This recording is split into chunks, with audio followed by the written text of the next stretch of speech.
This made a hell of a fucking mess. It was off, but it didn't want to stop. So, we got quite the cleanup. But look at all this fucking nasty ass shit in this.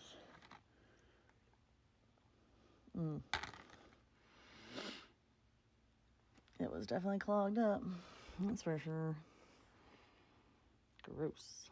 Now that I've successfully made a mess, this is the fuel filter. Took it out, cleaned it with carbon choke cleaner, got out. Nice and clean. Sprayed it up in there. It was nice and clean now. Made a hell of a fucking mess. So, be prepared. And then you just put your little fuel filter right back on in there. Boop. And you're going to put the gasket and then the metal and these fucking stupid ass screws back in. And hopefully you'll be able to fire up. And when you do go to fire up, you want to prime it first with this little red piton.